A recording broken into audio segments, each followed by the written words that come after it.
दोस्तों, test cricket की असली खूबसूरती तब सामने आती है जब हर गेंद, हर रन और हर विकेट मायने रखता है। भारत और इंग्लैंड के बीच खेले गए तीसरे टेस्ट के आखिरी दिन कुछ ऐसा ही नजारा देखने को मिला। एक ओर इंग्लैंड की आक्रामक गेंदबाजी, तो दूसरी ओर भारत की जुझारू बल्लेबाजी और बीच में रविंद्र जडेजा का अडिग संघर्ष।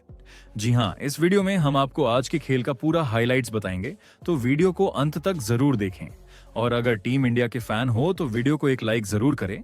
इस वीडियो का लाइक टारगेट है 1000 लाइक्स। दोस्तों, क्रिकेट में हर दिन कुछ अलग, कुछ नया होता है, लेकिन जब बात टेस्ट क्रिकेट के आखिरी दिन की हो और सामने हो दो जबरदस्त टीमें, भारत और इंग्लैंड, तो फिर रोमांच का स्तर आसमान छूता है।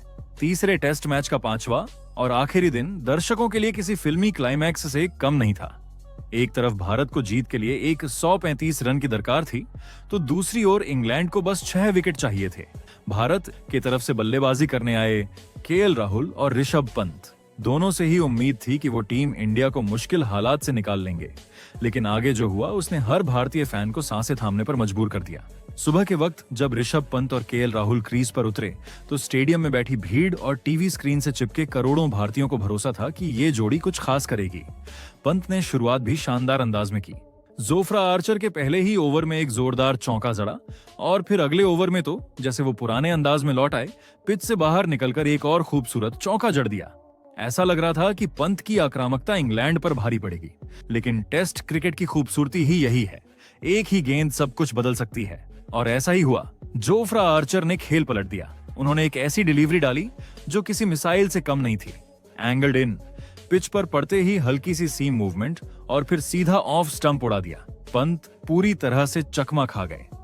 ना कदम चले ना बल्ला लाइन में आया और गेंद सीधे जाकर स्टंप से टकराई। ऑफ स्टंप घूमता हुआ बाहर चला गया और इंग्लैंड को मिल गई दिन की पहली बड़ी सफलता। ऋषभ पंत 12 गेंदों में 9 रन बनाकर चलते बने और भारत 71 रन पर 5 विकेट गंवा दिए। अब मैदान पर आए रविंद्र जडेजा, एक अनुभवी खिलाड़ी जिनसे सभी को उम्मीद थी कि वो राहुल के साथ मिलकर पारी को संभालेंगे। राहुल, जिन्होंने अब तक शानदार बल्लेबाजी की थी, टीम की आखिरी बड़ी उम्मीद बनकर डटे हुए थे, लेकिन इंग्लैंड के कप्तान बेन स्टोक्स के इरादे कुछ और ही थे। राहुल को रोकने के लिए कप्तान स्टोक्स खुद गेंदबाजी पर आए और उनका पहला ही स्पेल भारत पर भारी पड़ गया। एक गेंद जो बाहर से अंदर की ओर तेजी से आई और राहुल को पूरी तरह चकमा दे गई। फ्रंट पैड पर लगी गेंद, बल्ला पीछे फंस गया और वो शॉट खेलने में नाकाम रहे। अंपायर ने पहले आउट नहीं दिया, लेकिन स्टोक्स को पूरा भरोसा था। उन्होंने कप्तान के रूप में तुरंत रिव्यू लिया और रिप्ले में साफ दिखा, गेंद सीधे मिडिल स्टंप को हिट कर रही थी। केएल राहुल 58 गेंदों में 39 रन बनाकर आउट हुए। भारत ने 78 रन पर अपना छठा विकेट भी गंवा दिया। अब तो भारतीय ड्रेसिंग रूम में खामोशी छा गई थी। इंग्लैंड के खिलाड़ी मैदान पर जोश में थे। स्लेजिंग, आक्रामकता और जश्न, हर गेंद पर दबाव बढ़ता जा रहा था। अब मैदान पर आए वॉशिंगटन सुंदर के आने के साथ ही इंग्लैंड ने एक बार फिर अपने तूफानी हथियार जोफ्रा आर्चर को गेंद सौंपी और आर्चर ने एक बार फिर कहर ढा दिया। तेज गेंद, करीब 140 किलोमीटर प्रति घंटे की रफ्तार और लाइन मिडिल और लेग पर फुल टॉस जैसी। सुंदर ने बल्ला थोड़ा जल्दी बंद करने की कोशिश की, लेकिन गेंद ने उन्हें धोखा दे दिया। बल्ले का निचला किनारा लगकर गेंद हवा में गई और आर्चर ने खुद ही शानदार कैच पकड़ लिया। मैदान पर जैसे बिजली गिर गई हो। वॉशिंगटन सुंदर खाता भी नहीं खोल सके और भारत ने 82 रन पर 7वां विकेट गंवा दिया। अब स्टेडियम में बैठे भारतीय समर्थक परेशान हो गए थे। स्कोर बोर्ड की ओर नजर जाती तो डर लगता। रन अब भी 110 चाहिए और विकेट बचे हैं केवल 3।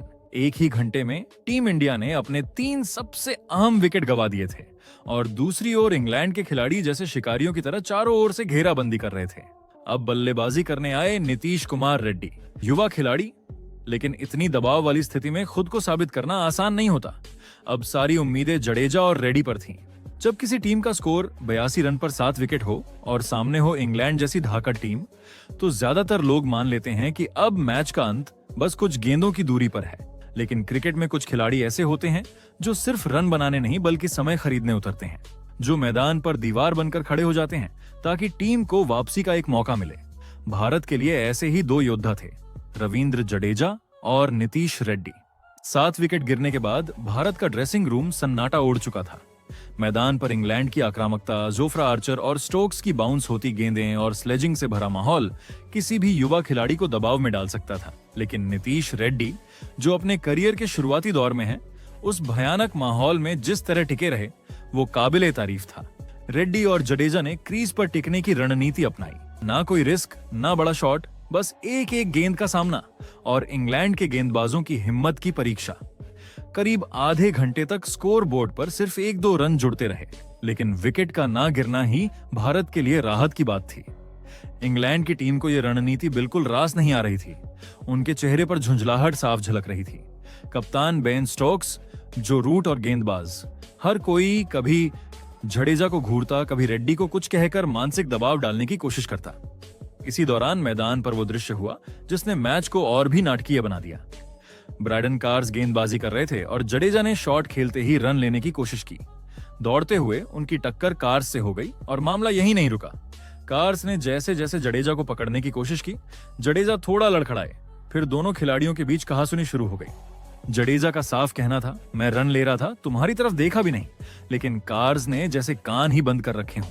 उन्होंने जडेजा को घेर लिया और बात इतनी बढ़ गई कि बेन स्टोक्स को खुद बीच में आकर मामला संभालना पड़ा।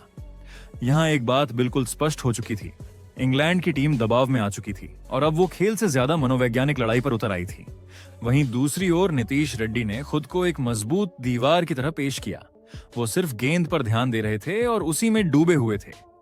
भारत का स्कोर धीरे धीरे 100 रन के पार पहुंच गया। स्टेडियम में मौजूद भारतीय फैंस अब फिर से उम्मीद करने लगे थे। अगर यही साझेदारी लंच तक जारी रही तो शायद मैच में कोई चमत्कार हो सकता है। इसी उम्मीद की डोर को तोड़ने आए क्रिस वॉक्स। उन्होंने आखिरी ओवर संभाला और उनकी पहली कुछ गेंदों ने जडेजा और रेड्डी को कोई मौका नहीं दिया। लेकिन फिर आई वो गेंद जिसने भारत की उम्मीदें डगमगा दी। वॉक्स ने क्रीज के बाहर से एंगल बनाते हुए एक गेंद फेंकी जो थोड़ी सी शॉर्ट थी, लेकिन तेजी से अंदर आई और ऑफ स्टंप की लाइन पर सीधी हो गई। रेड्डी, जो बैकफुट पर जाकर उसे बचाने की कोशिश कर रहे थे, गेंद ने उनके बल्ले के कंधे को चूमा और सीधा विकेट कीपर जेमी स्मिथ के दस्तानों में समा गई। वॉक्स खुशी से दौड़ पड़े। इंग्लैंड के खिलाड़ी उनके पीछे पीछे। 112 रन पर भारत का 8वां विकेट गिर चुका था। नीतीश रेड्डी ने अपनी पारी में सिर्फ 13 रन बनाए, लेकिन उन्होंने 53 गेंदें खेली। हर एक गेंद इंग्लैंड के संयम की परीक्षा थी। उनका क्रीज पर रहना इंग्लैंड को अंदर ही अंदर परेशान कर रहा था और यही टेस्ट क्रिकेट की असली खूबसूरती है। लंच से ठीक पहले विकेट गिरना भारत के लिए मानसिक रूप से सबसे बड़ा झटका था, क्योंकि अब जीत के लिए 81 रन चाहिए थे और विकेट बचे थे बस 2। लंच ब्रेक के समय रविंद्र जडेजा 17 रन पर नाबाद थे। वो एक छोर पर डटे थे, लेकिन अब उनके पास कोई अनुभवी साथ नहीं था। लंच ब्रेक के बाद जब खेल का दूसरा सत्र शुरू हुआ तो भारत की हालत किसी युद्धरत सैनिक जैसी थी जो अपने आखिरी मोर्चे पर डटा हो। जडेजा अब तक 100 से ज्यादा गेंदें खेल चुके थे। वो अच्छी तरह सेट थे, लेकिन उनके बल्ले से रन नहीं निकल रहे थे। पहली पारी की तरह वो इस बार भी रक्षात्मक रुख अपनाए हुए थे। वहीं दूसरी तरफ बुमराह, जिनसे ज्यादा उम्मीद रन बनाने की नहीं बल्कि टिके रहने की थी, पूरी गंभीरता और समझदारी से खेल रहे थे। दूसरे सत्र की शुरुआत के कुछ ही ओवरों में यह साफ हो गया था कि भारत अब भी इस मुकाबले से बाहर नहीं है। जडेजा की बॉडी लैंग्वेज में बदलाव था। वो अब सिर्फ गेंदें झेलने नहीं, रन बटोरने का मन बना चुके थे। सत्र के शुरुआती 20 मिनट में ही एक ऐसा पल आया जिसने करोड़ों भारतीयों की सांसें रोक दी। क्रिस वॉक्स की एक अंदर आती गेंद जडेजा के पैड पर लगी। गेंद तेज थी, लाइन अच्छी थी और अंपायर ने बिना देर किए उंगली उठा दी। जडेजा ने बिना समय गवाए रिव्यू लिया। ये एक बड़ा फैसला था, क्योंकि अगर वो आउट हो जाते तो भारत का मुकाबले में टिके रहना लगभग नामुमकिन हो जाता। डीआरएस का नतीजा आया। इंपैक्ट ऑफ स्टंप के बाहर था, सिर्फ मामूली अंतर से। पूरा ड्रेसिंग रूम राहत की सांस लेने लगा। जडेजा को जीवनदान मिला था और उन्होंने इसका जवाब शानदार तरीके से दिया। आउट से बचने के बाद अगली ही गेंद पर जडेजा ने अपनी मंशा जाहिर कर दी। उन्होंने वॉक्स की गेंद को उठाकर लेग साइड पर जबरदस्त छक्का जड़ दिया। इस छक्के के साथ ही मैदान का माहौल पलटने लगा। इंग्लैंड की टीम, जो अब तक हावी थी, दबाव में आने लगी।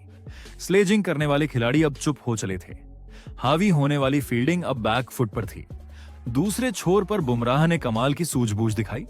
उन्होंने गेंदों को आराम से खेला, फालतू शॉट्स से दूर रहे और हर एक रन को सोने जैसा महत्व दिया। धीरे धीरे स्कोरबोर्ड पर रन चढ़ते रहे। जडेजा के साथ मिलकर बुमराह ने 35 रनों की बहुमूल्य साझेदारी की।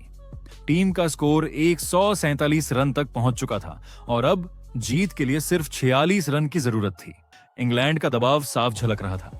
स्लेजिंग बंद हो गई थी। कप्तान स्टोक्स चुपचाप फील्ड सजाने में लगे थे। भीड़ अब बेसब्री से देख रही थी कि क्या भारत ये चमत्कार कर सकता है। लेकिन फिर आया एक और झटका।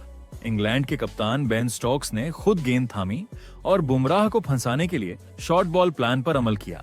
शॉर्ट गेंद, बुमराह ने पुल शॉट खेलने की कोशिश की, लेकिन गेंद बल्ले के निचले हिस्से से टकराई और हवा में उठ गई।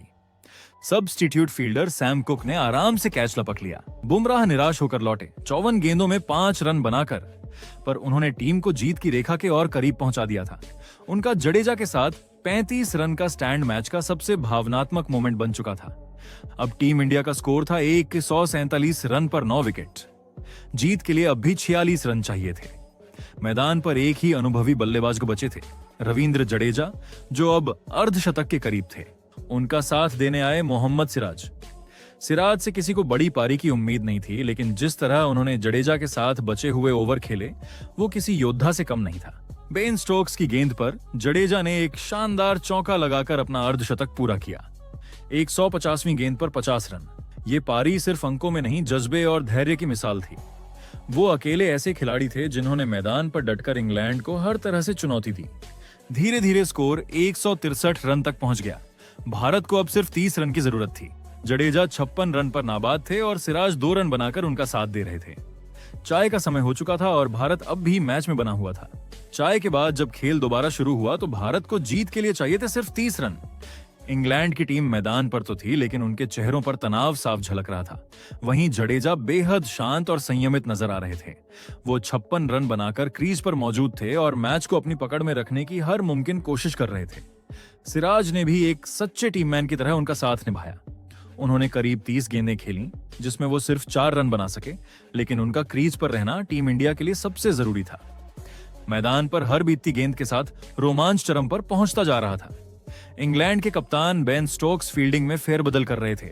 गेंदबाज बार बार रणनीति बदल रहे थे, लेकिन जडेजा और सिराज डटे हुए थे।